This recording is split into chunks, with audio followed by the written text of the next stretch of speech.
410 कोटी वळवल्याने गदारोळ होतोय, तर मागच्या 10 वर्षांमध्ये सामाजिक न्याय विभागाकडून 40,000 कोटी वळवल्याचा हिशोब सरकारने द्यावा. सेवानिवृत्त सनदी अधिकारी ई.झेड. खोब्रागडे यांची खळबळजनक मागणी. 410 कोटी लाडक्या बहिणींसाठी वळवल्यावरती गदारोळ झालाय. मात्र सामाजिक न्याय विभागामध्ये मागासवर्गीयांच्या लोकसंख्येप्रमाणे निधी दिला जातो, तो नियमानुसार इतरत्र खर्च करता येत नाही. तरी मागील 10 वर्षात सरकारने 40,000 कोटी रुपये इतरत्र वळवून खर्च केलाय.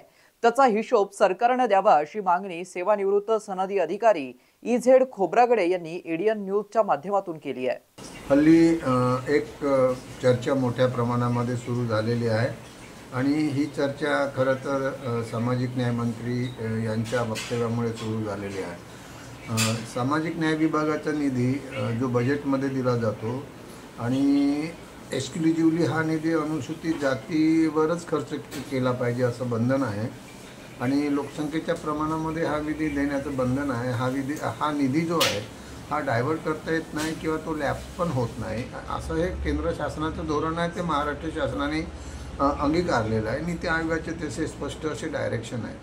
असे असताना लाडक्या बहीण योजनेसाठी सामाजिक न्याय विभागाचा 410 कोटीचा निधी वळवला गेला आहे आणि हा खरं तर वादाचा मुद्दा आहे. मी असं म्हणेन की असा निधी वळवता येत नाही. त्यामुळे वित्त विभागाने जर हा निधी वळवला आहे तर ते चुकीचंच आहे. केंद्र शासनाच्या आणि राज्य शासनाच्या धोरणाच्या विरुद्ध आहे. म्हणून हा निधी त्यांनी परत केला पाहिजे. एक गोष्ट बरं, हे आता झालं आहे का? नाही, याच्यापूर्वी पण अनेकदा झालेलं.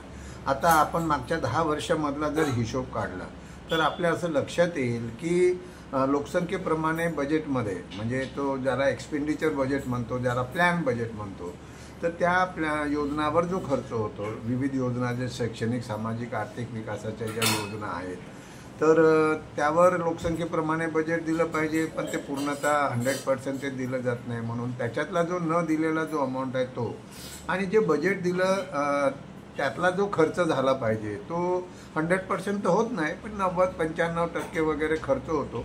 त्यामुळे तो अखर्चित राहिलेला निधी, ह्या दोघांची जर बेरीज केली तर आपल्याला या 10 वर्षामध्ये जवळजवळ 40,000 कोटी हा निधी असं म्हणू आपण की अनुसूचित जातीच्या जे काही कल्याणकारी योजना आहेत, विकासाच्या योजना आहेत, मग त्यांना शिष्यवृत्तीच्या योजना असतील, भूमिहीनांना जमीन देण्याची योजना असेल, रमाई घरकुल असेल, वस्तीमध्ये सेवा सुविधा असेल, स्वाधार योजना आहे, ते मुलांचं जे बार्टीचे फेलोशिपचे विषय आहेत, मुलांची अजूनही ते मंजुरी मिळाली नाही, त्यांना पैसे अशा अनेक ज्या योजना आहेत की ज्या कल्याणकारी योजना आहेत, तर त्यासाठी हा पैसा 40,000 कोटी रुपये या 10 वर्षामध्ये सरकारने, पण त्यावर कोणी फार मंत्री बोललेले नाही आहे. म्हणजे मंत्री बोलले हे चांगली गोष्ट आहे, पण हा एक आता मुद्दा यायला लागला आहे की खरंच मंत्री बोलले ते त्यांना अनुसूचित जातीच्या बद्दलचा कळवळा आहे म्हणून का, की त्याच्या मागे राजकारण आहे. कारण आत्तापर्यंत हे जे 40,000 कोटी त्याच्या प्लस पण असतील, म्हणजे वर असतील, पण त्याबद्दल फार कोणी विधानसभेमध्ये 1-2 लोक जर सोडले, माझ्या माहितीप्रमाणे वर्षा गायकवाड मॅडम आणि जे आमदार आपले बळवंत वानखेडे होते ते मला माहीत आहे. बजेटचा कायदा करावा यासाठी पण त्यांनी प्रयत्न केला होता. महाविकास आघाडीमध्ये 2.5 वर्ष हे सत्तेमध्ये होते, तेव्हाही हा प्रकार घडला. म्हणजे कमी पैसे देणे आणि अखर्चित ठेवणे, तर हे एकूणच अन्यायकारक आहे. कारण यामागची जी भूमिका आहे, का बरं अनुसूचित जाती आणि अनुसूचित जमातीला लोकसंख्येप्रमाणे पैसा दिला जातो, तर याचं जे ओरिजिन आहे ते ओरिजिन हे 6व्या पंचवार्षिक योजनेमध्ये येतं. आणि त्यामध्ये असं की इतरांच्या बरोबर सामाजिक आर्थिक न्यायाचा जो विषय आहे तो फक्त पॉलिटिकल न्याय नाही आहे, तर तो सामाजिक आर्थिकमध्ये परिवर्तित झाला पाहिजे. हे डॉक्टर बाबासाहेब आंबेडकर 25 नोव्हेंबर 1949च्या संविधान सभेच्या भाषणात म्हणाले. म्हणजे राजकीय समानता आली आहे, परंतु आर्थिक आणि सामाजिक समानता आली नाही.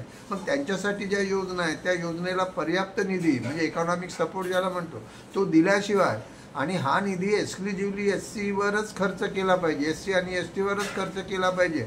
व्यक्तिगत आणि त्यांच्या कुटुंबाच्यासाठी योजना, त्यांच्या वस्तीतल्या योजना, त्यांचा रोजगार असेल, शिक्षण असेल, आरोग्य असेल, उपजीविका असेल, संरक्षण असेल, यासाठीच ते केलं पाहिजे, ज्याला अन्न वस्त्र निवारा आपण म्हणतो. म्हणून SC STच्या योजनेतला पैसा हा जनरल योजनेवर अजिबात खर्च करता येत नाही. जनरल योजनेवर खर्च करायचा असेल तर तो जनरल फंडातूनच करावा. तर हे जी योजना आहे मुख्यमंत्री लाडकी बहीण योजना ही जनरल योजना आहे. म्हणजे त्याच्यात जनरल योजनेमध्ये सगळ्यांचा लाभ असतो. तर त्यामुळे तिथे जर SCच्या आणि STच्या महिला लाभ घेत असतील म्हणून त्यांना आपण जर SC आणि STच्या बजेटमधून जर पैसे खर्च करणार असो तर ते धोरणाला अनुसरून नाही आणि विसंगत आहे, ते अन्यायकारक आहे. आणि त्यामुळे हा एक मोठा विषय आहे आणि त्याकडे लक्ष दिलं पाहिजे. आणि मी तर असं म्हणेन की हे 410 कोटी दिले त्यावर एवढा जर गदार ओढत असेल तर 40,000 कोटीचा हिशोब सरकारला मागितला गेला पाहिजे. आणि मग हे 40,000 कोटी गेले कुठे, कुणावर खर्च झाले, हे जर अनुसूचित जातीवर खर्च झाले ना, ही अनुसूचित जमातीची आहे. इव्हन बहुजनांचं बजेट, मायनॉरिटीचं बजेट जर आपण बघितलं तर ते बजेट पण फार काही ज्याला आपण म्हणू एक समाधानकारक नाही आहे.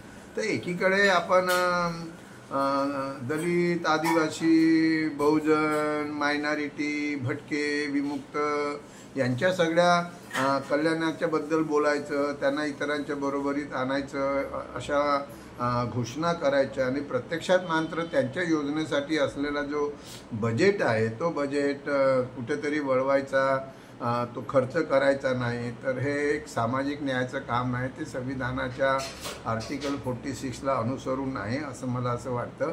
आणि अनायसे आता हा विषय माननीय सामाजिक न्याय मंत्री यांच्या वक्तव्यामुळे पुढे आला आहे. पण आता कुठेतरी ते लॉजिकल एंडला घेऊन गेलं पाहिजे. नुसती चर्चा करून थांबू नये. तर मग कायदा का नाही? कर्नाटकामध्ये कायदा आहे, आंध्र प्रदेशमध्ये कायदा आहे, तेलंगणामध्ये कायदा आहे. मग असा कायदा जो आहे बजेटसाठी कायदा, तो महाराष्ट्राचं पुरोगामी सरकार का करत नाही? खरं तर तो केंद्राने पण केला पाहिजे. आपल्याला महाराष्ट्राने ह्या कायद्याचं बिल जे आहे 2017पासून महाराष्ट्र सरकारकडे पडून आहे. मग त्याच्यावर तुम्ही चर्चा करा आणि कायदा करा. कायदा केला तर आपल्याला कायद्याचं उल्लंघन करणाऱ्या लोकांवर कायदेशीर कारवाई पण करता येतं. मित्रांनो, ही बातमी तुम्हाला कशी वाटली आमच्या कमेंट बॉक्समध्ये प्रतिक्रियेच्या स्वरूपात नोंदवायला विसरू नका. अशाच बातम्या बघण्यासाठी आणि अपडेट राहण्यासाठी आमच्या YouTube चॅनलला सबस्क्राईब करायला विसरू नका, शेअर करायला विसरू नका. धन्यवाद.